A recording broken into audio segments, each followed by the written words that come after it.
Meus irmãos, graça e paz. De pé como nós estamos, por gentileza, pegue sua Bíblia comigo. Abra ela no livro de Jeremias, capítulo 18. Livro de Jeremias, capítulo 18, a partir do versículo 1. Quando você procura o texto aqui, eu quero desde já aqui agradecer primeiramente a Deus, tá bom, por essa oportunidade. Quero aqui agradecer ao pastor bem bonitão dessa casa, tá bom? Obrigado, viu, pastor? O senhor é bonitão, para sua esposa, claro. Só que tem que colocar um topete para ficar melhor. Tá bom? Obrigado, viu, pastor? Que Deus abençoe você, a sua esposa, tá bom? Deus abençoe você, tá bom, obreira? E Deus é bom. Quero aqui também agradecer a minha irmã que veio comigo hoje, a Jennifer, e ao meu cunhado Fernando, que veio.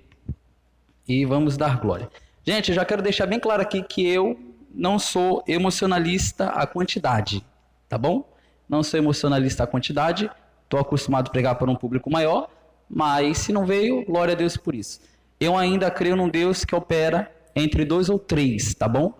E eu quero te dar um segredo aqui, um segredo. Já que você saiu da sua casa e chegou num culto como esse, você venha fazer o culto valer a pena.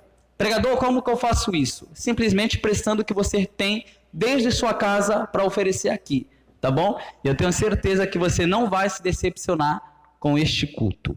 Jeremias capítulo 18, quem achou o texto diz amém. Capítulo 18, verso 1, o texto diz assim: palavra que veio a Jeremias da parte do Senhor dizendo: levanta-te e desce à casa do oleiro, e lá eu te farei ouvir as minhas palavras. Então eu desci à casa do oleiro, e eis que ele realizou um trabalho sobre as rodas. E o vaso que ele fez de barro estava desfigurado, ou se quebrou na mão do oleiro. Então dele fez dele novamente outro vaso, conforme pareceu bem aos seus olhos, e você diz amém. Agora, antes de você se assentar, você vai olhar para a pessoa bem bonita que estiver do seu lado, bem bonita, e você vai liberar uma palavra profética para ela, tá? Eu sei que aqui estamos em poucas quantidades, também por causa dessa crise, mas eu também quero te dar um segredo aqui. Quando você for profetizar, profetiza com vontade. Sabe por quê, pastor? Às vezes, eu gosto de gente que gosta de gente. Pregador, qual é a pessoa que não gosta de gente? Pessoa que não gosta de gente é quando o pregador fala, levanta a mão, ele baixa os braços. Você fala, dá um abraço no irmão, se falar isso, você mexeu com o irmão. Ele faz cara feia, parece que ele não gosta de que o irmão toque nele. Essas são pessoas que não gostam de gente. Eu gosto de gente que gosta de gente. Então, quando você for profetizar, no mínimo, essa pessoa que está do seu lado, ela vai reagir com glória bem bonito para o Senhor. Você vai dizer, você está na mão de Deus, tá bom? 1, 2, 3, diga para ela, vai. Sente-se glorificando ao Senhor.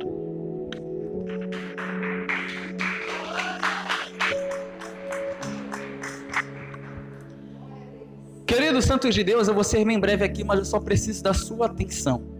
Gente, acabamos de ler um texto sagrado que se encontra no livro de Jeremias, capítulo 18. É um texto que estamos familiarizados a falar acerca deste assunto. Qual é a pessoa que chega num culto como esse e não tem noção desse texto? É quase que impossível. Até porque o texto que lemos é um texto muito comum de ser lido entre pregadores. E ai, como os pregadores gostam de pregar esse texto. É um texto familiar entre que os pastores da doutrina acerca da graça e da chamada que alguém pode ter em sua vida. O que me chama a atenção é que no capítulo de Jeremias, no capítulo 18 do livro de Jeremias, Jeremias aqui ele está vivendo um processo. E qual é o processo que Jeremias está vivendo? O primeiro processo que Jeremias está vivendo é que Jeremias ele está vivenciando na nação de Israel. E o segundo problema que Jeremias está vivenciando é que aqui a nação de Israel até então está se comportando como uma prostituta. Pregador, como prostituta? A igreja foi chamada para ser uma noiva. Só que uma coisa que me chama a atenção é que o povo de Israel agora começa a deixar o pecado entronizar na sua vida. O pecado entra em Israel. Uma coisa que me chama a atenção é que Deus agora ele fica muito arrependido do que ele fez. Pregador, e Deus se arrepende do que faz? É claro que Deus pode se arrepender. Te provo isso no capítulo de número 7 do livro do Gênesis. O texto diz no capítulo 7, versículo 2: e formou Deus o homem do pó da terra e soprou em suas narinas. E no capítulo 7, versículo 1 do Gênesis, o texto diz que Deus olhou para Noé e ele diz: vem, Noé, tu e toda a sua casa para dentro da arca. No capítulo 2 do Gênesis, o texto diz que Deus ele cria o homem. O homem no capítulo 3, então ele peca, o pecado entra no Éden. No capítulo 4, capítulo 5, capítulo 6, o pecado está tomando conta da nação. No capítulo 6, verso de número 3, o texto vai dizer: porém, o meu espírito não pode contender com os homens, pois eles são carne. O que é que Deus está dizendo aqui? O meu espírito não pode ter compatibilidade com os homens, porque o pecado me impede de ter um relacionamento maior com eles. No capítulo 7, o texto diz então que Deus avista um homem, e Deus avistando o homem que se chama Noé. No capítulo 7, verso 1, Deus ele então diz: e o Senhor disse a Noé: vem tu e toda a tua casa para dentro da arca, pois eu te vi como justo diante desta geração.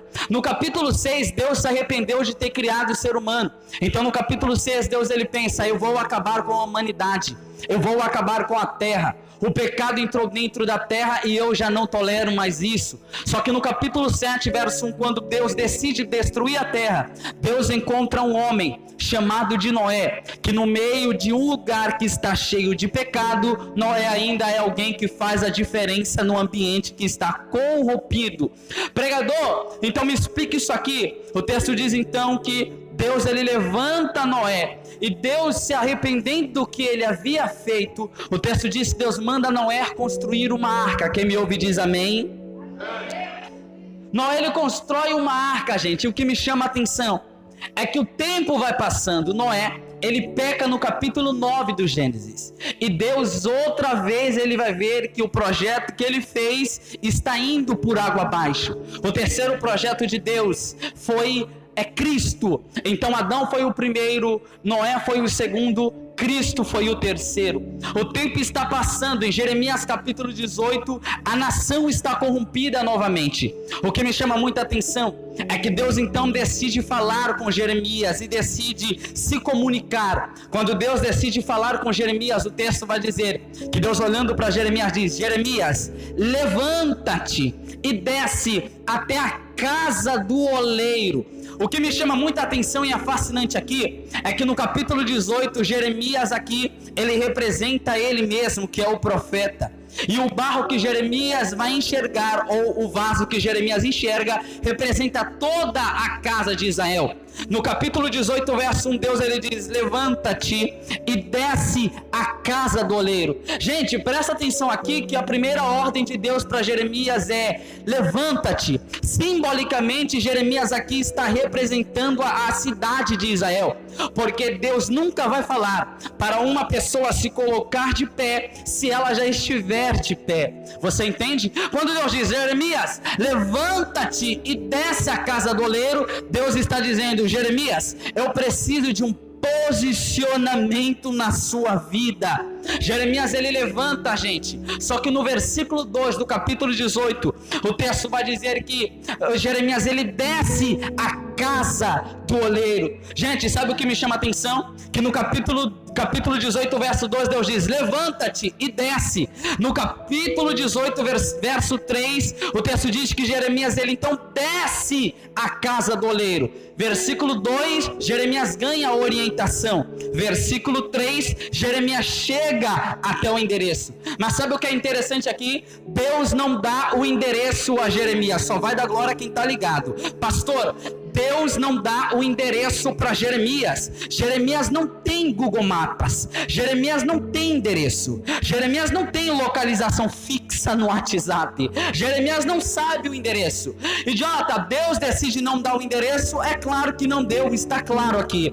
É diferente em Gênesis capítulo 12, que Deus olha para Abrão e diz: Abrão, sai da tua terra e da tua parentela, vai-te à terra que eu te mostrarei. O endereço aqui é ocultado. É diferente quando Deus diz a Ananias, dizendo: Ananias, vai a uma rua chamada direita e lá você irá falar com Paulo. O endereço aqui está claro, só que quando Deus decide falar com Jeremias, Deus diz: Jeremias, levanta-te e desce, vai.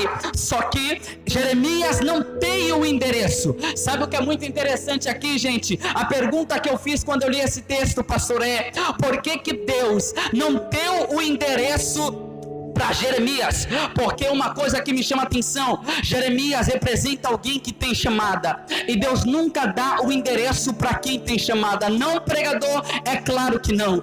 Quem tem chamada não precisa procurar o endereço. Quem tem chamada já sabe aonde encontrar o oleiro. Ei, eu não sei se tu vai entender, e também não vou gritar para tu entender isso aqui. Deus não dá o endereço para Jeremias. Jeremias vai de encontro ao oleiro. Sabe a maior raiva do diabo, gente? É que uma hora como essa você poderia estar em casa, sentado no sofá, comendo uma pipoca, assistindo Netflix e tomando uma Coca-Cola gelada. Uma hora como essa você poderia, mamãe de família, estar em casa cozinhando para os seus filhos, cozinhando para o seu marido, mas você chegou aqui. Por que, pregador? Porque você não esperou Deus te visitar, você foi até o endereço da visita de Deus.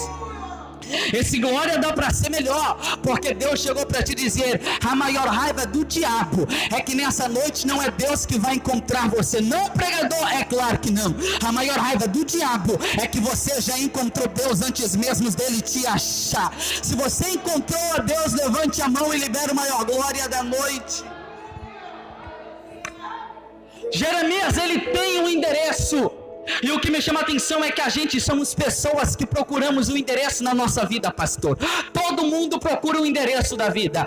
O texto diz então, o texto vai dizer então a história, na verdade, ela vai dizer então que as pessoas procuravam o seu endereço. Não é à toa que Allan Kardec, ele procurou o seu endereço. E ele disse: o endereço é o espiritismo. Algumas pessoas procuram o endereço na Umbanda, Quimbanda. Outras pessoas procuram o endereço no lugar que é apropriado para ela. Algumas pessoas procuram o endereço ao apropriado Buda. Só que o que me chama a atenção é que mesmo antes de Buda morrer, ele diz: continue procurando o caminho. Pregador, me explique isso aqui. Aonde é que está o caminho? O caminho está na boca de Cristo, que certa vez ele disse: eu sou. Alguém entendeu aqui? Eu sou o caminho, a verdade e a vida. Esse glória dá para melhorar. Tem pouca pessoa, mas dá para melhorar. A maior raiva do diabo é que o endereço já está contigo, minha filha. E que endereço é esse? Esse endereço ainda se chama Jesus Cristo. Sabe por que o diabo está irado com a sua vida? Que a porta está fechada, a família está em crise, está tudo dando errado, mas o endereço ainda está no seu coração. Jesus Cristo está com você.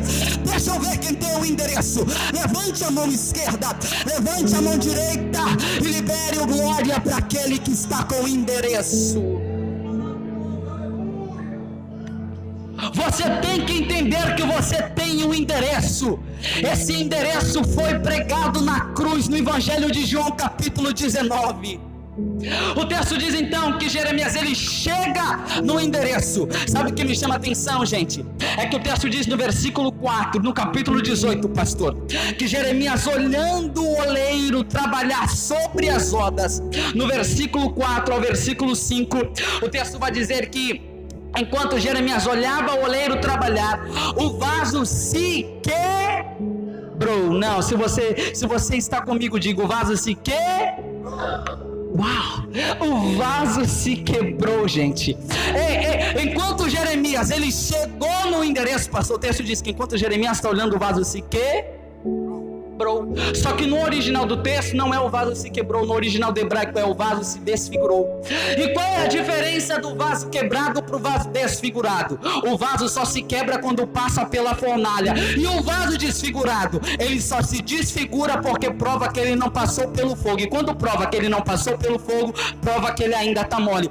Qual é a diferença do vaso desfigurado para o vaso quebrado? O vaso quebrado geralmente é o vaso que já é criado na igreja, está todos os dias no culto, está louvando todas as suas oportunidades, e ele mesmo quebra a cara e ele coloca a culpa em Deus. E o vaso desfigurado? O vaso desfigurado é mais ou menos assim: Deus coloca a mão para ele ir para a esquerda, ele decide ir para a direita.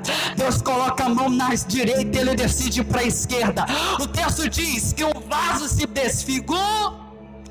Gente, sabe o que me chama a atenção? É que enquanto o vaso se desfigura, a mão de Deus continua no vaso. Por quê, pregador? Porque Deus, ele entende: eu prefiro te quebrar e te entortar, mas não permito te perder.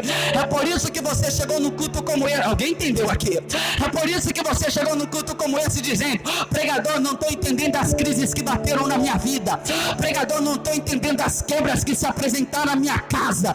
Eu não estou entendendo. Enquanto eu estou aqui, está tudo quebrado na minha vida. É que Deus chegou para te dizer: eu estou quebrando para poder te restaurar. Eu estou quebrando para poder te dar testemunho.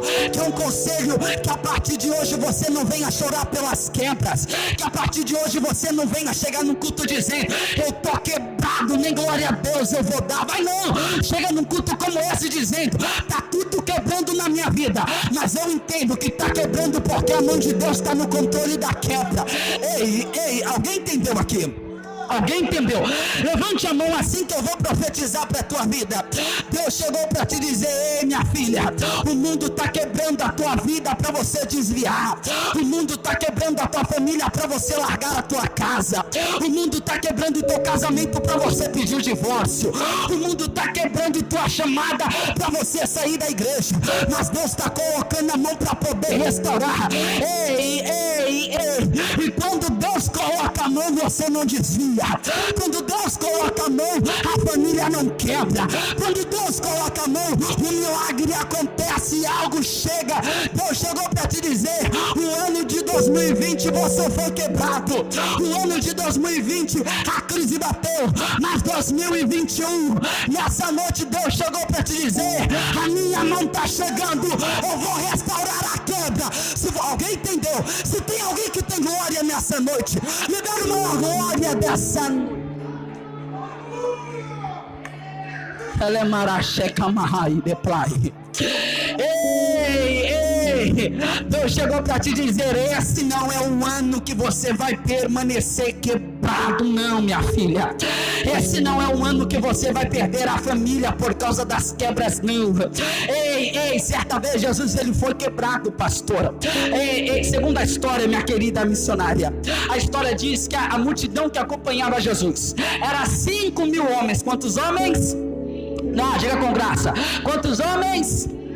5.000, fora mulheres e crianças. Segundo a história diz que a multidão que acompanhava Jesus normalmente era de 7.000 a 8.000 pessoas diariamente seguindo a Jesus. Quando Jesus ele morre em Atos capítulo 2, capítulo 1 na verdade, e Jesus ele chega da ascensão aos 40 dias pregando. Quando Jesus ele chega, o texto diz que a igreja de Jesus naquele dia quebrou de 8.000 pessoas. Quando Jesus ele vai pregar, cerca de 120 no cenáculo. Gente, olha o que é engraçado aqui: de 8.000 para 120 quebrou. Alguém olha para Pedro e diz: e aí, Pedrão, cadê teu pastor Cristo? O teu pastor Cristo é o dono dessa igreja de 120? Ah, tá quebrado. Se fosse no ano de 2020, talvez Jesus chegava no culto como esse e diz: ó, minha igreja como tá aí. Geralmente, quantas pessoas cabem aqui mais ou menos, pastor? Não tem noção? 80? Umas 80 pessoas? De 80 pessoas, olha quantas chegou, só isso? Se fosse Satanás, ele ia consombar. Só que o texto diz que em Atos capítulo 2, eles, os quase 120, houve um som que vem do alto e enche todos. A pergunta que eu faço, pastora, é: como é que que encheu todos. Dentro do cenáculo tinha gente gordinha, tinha gente magrinha, tinha gente com tupete bonito igual meu, tinha gente careca, tinha gente branca, tinha gente negra, tinha gente de todos os tipos, e eram quase 120. Só que o texto diz que aquele som que veio do alto encheu todos. Não foram quase todos, não foram alguns. O texto diz: encheram todos. É que Deus chegou para te dizer: quando tu acha que a tua quebra é a oportunidade de me entrar em ação, quando tu acha que a tua quebra é a oportunidade do Espírito Santo entrar em ação, Deus chegou para te dizer: ei, fica tranquilo. Quando a tua família quebrar, é o momento que Deus ele entra na tua família e restaura. Ei, fica tranquilo, pastor. Quando a igreja quebra, alguém grita: o ministério vai fechar. É o ano que Deus diz: vai lá, Espírito Santo, pega quem está de fora, traz a prostituta, transforma em missionária, traz o traficante, transforma em pastor. Eu não sei se tu vai dar glória, mas Deus chegou para te dizer: talvez é o ano que a crise bateu, a quebra aconteceu, mas é o ano que Deus vai te surpreender. Algo bom vai acontecer. O Espírito chegou.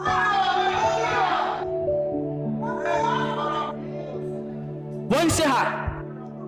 Enquanto Jeremias está vendo o vaso sendo trabalhado, o texto diz que o vaso se quebrou.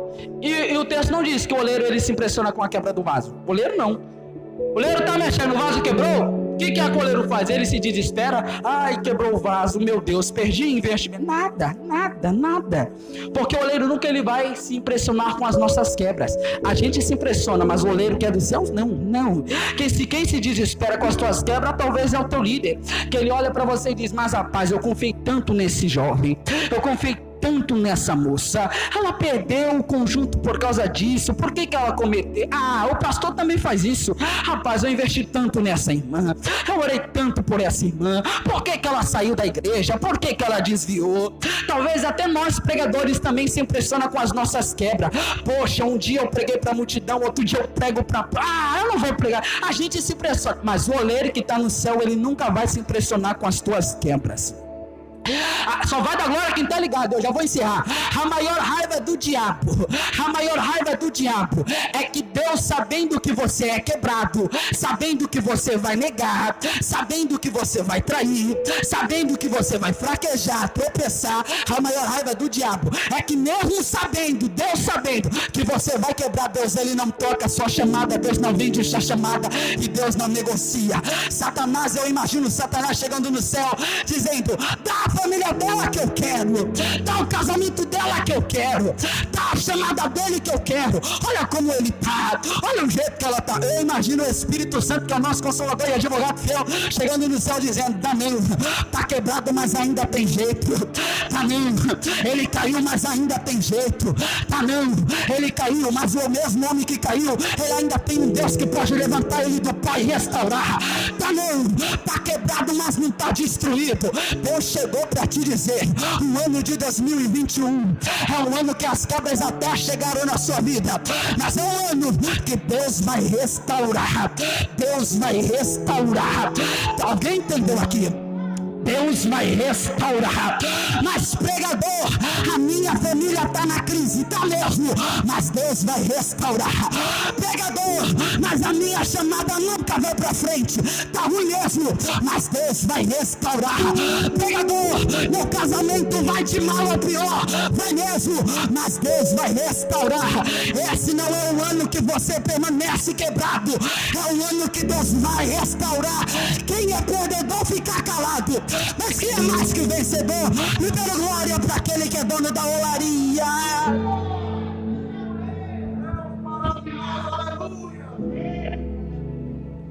O vaso se quebra e o oleiro não se impressiona. Por quê? Porque, pregador, sabe uma coisa que é muito fascinante? Eu já encerro agora. Quando o vaso quebra, pastor, quando o vaso quebra, o oleiro não joga o vaso fora. Quem joga fora é os oleiros daqui do ano de 2021, daqui da terra. Quando o vaso quebra, o que é que ele faz? Expulsa da igreja, coloca de banco, aqui você não canta, aqui você não prega. Enquanto está pregando é uma benção, mas deixa o pregador cair para você ver, ele não presta mais. Enquanto a irmã está louvando e dirigindo o culto, ela é uma benção, mas deixa ela fraquejar. Não, aquela não tem mais oportunidade. Enquanto você está com os teus amigos, você tem dinheiro, você tem tudo para oferecer, você é o parceiro. Deixa você quebrar e ficar sem nada, zerada, tá vendo todo mundo? Não fala com ela não, porque ela vai tirar, ela não tem para dar. É assim. As nossas quebras para o homem é motivo da gente ser jogado fora. Mas o texto diz que enquanto o vaso se quebra, o oleiro joga o vaso fora? Não. O oleiro do mesmo vaso ele torna a fazer outro. Eu ouvi um glória aqui? Olha lá, tô ouvindo um glória lá da irmã ali, ó. O vaso se quebra, mas o oleiro não joga o vaso. Por que, pregador? Só vai dar glória quem está ligado. Eu já vou encerrar. Vou até tirar o tempo.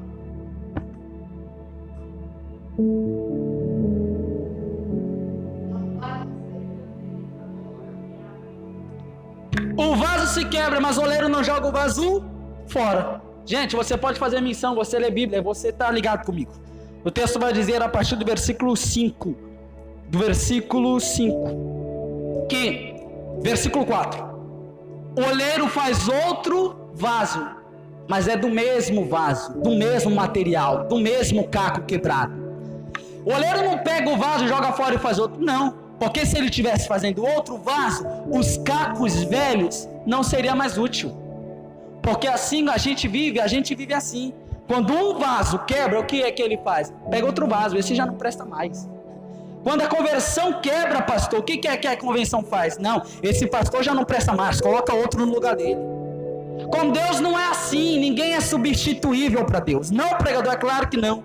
O vaso quebra e o oleiro, do mesmo vaso quebrado, Deus continua a restaurar. Mas está quebrado, mas é o vaso que eu quero. Vou melhorar para toda a glória. Alguém olhou para Pedro e disse: Pedro é o vaso quebrado, negou Jesus 3 vezes, é o vacilão. Atos capítulo 2, quando Pedro ele prega, depois da pregação, cerca de 3 mil almas ele ganha para Jesus. Alguém olhou para Pedrão e disse: quem é esse camarada para pegar para a gente? Se Cristo estivesse lá, Cristo iria dizer: ele é o vaso que me negou 3 vezes, mas é o vaso que eu vou usar para ganhar 3 mil almas para mim. Alguém olha, eu imagino alguém olhando, pastor, para Moisés e dizendo: quem é Moisés? Moisés é o vaso quebrado, é o vaso que matou o egípcio, enterrou na areia, é o cabra macho. Eu imagino alguém dizendo: Moisés é o vaso quebrado. Se Cristo estivesse na época de Moisés, Jesus ele teria dito: ei, Moisés foi o vaso quebrado que matou o egípcio, mas foi o vaso restaurado que libertou a nação de Israel do Egito. Ei, levante a mão por gentileza, e eu profetizo agora e já encerro. Deus chegou para te dizer: já que a mão de Deus está em você, você não quebra. Já que a mão de Deus está em você, você não vai para o lixo, não vai para a sarjeta. Já que a mão de Deus está em você, Satanás não toma posse dos teus projetos. Já que alguém está entendendo aqui, por isso que está dando glória. Já que a mão de Deus está em você, Satanás não leva aquilo que ele almeja.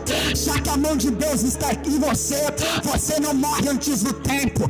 Pode vir enfermidade, Deus é o Deus que cura. Já que a mão de Deus está em você, pode Satanás fechar a porta, Deus é o Deus que cria a porta onde não existe parede. Já que a mão de Deus está em você, 1000 cai do teu lado, 10.000 da tua direita, mas a mão de Deus está sobre você e você não é atingido. Já que a mão de Deus está em você, contra Jacó não há encantamento. Acende vela rosa, vela azul, rosa vermelha. Deus chegou para te dizer: a minha mão está em você, o que eu escolho está escolhido. Quer um conselho? É culto de mulheres. Deus chegou para te dizer: ei, mulher, talvez você é um vaso quebrado nessa noite, um vaso que tudo da tua vida está indo de mal a pior, mas Deus chegou para te dizer: eu não quero trocar você, eu não quero te trocar. É desse mesmo jeito que eu te quero te usar. Pregador, mas eu não sei cantar. A minha voz parece uma voz de taquara rachada. É essa mesma voz que Deus vai usar para falar com alguém. Pregador, mas mas eu não sei pregar, só sei falar o mesmo versículo. Deus chegou para te dizer, é com esse mesmo versículo que quando você falar, o Espírito Santo vai tocar no coração de alguém e a palavra vai entronizar. Pregador, eu não sei pregar, só sei adorar. É com essa tua mesma voz, essa tua mesma mão que Deus vai usar para tocar em alguém. Quando você orar, algo vai acontecer, porta vai se abrir, cadeias vão quebrar. Deixa eu ver quem acredita. O oleiro faz outro vaso. E quem viu o vaso quebrado, tem que ver o vaso restauro. Quem viu o vaso no chão, tem que ver o vaso de pé. Deus chegou para te dizer, ei, alguém até se levantou para dizer do teu passado. Você era desse jeito, você fazia desse jeito, você tinha desse jeito, você arquitetava desse jeito, olha o jeito que você era. Mas Deus chegou para te dizer, eles menos entendem o que eu vou fazer na tua vida por esses dias. E aquele que disse que você era quebrado, vai ter que ser o mesmo que vai dizer, um dia foi quebrado, mas hoje é restaurado. Se coloque de pé que eu vou orar com você.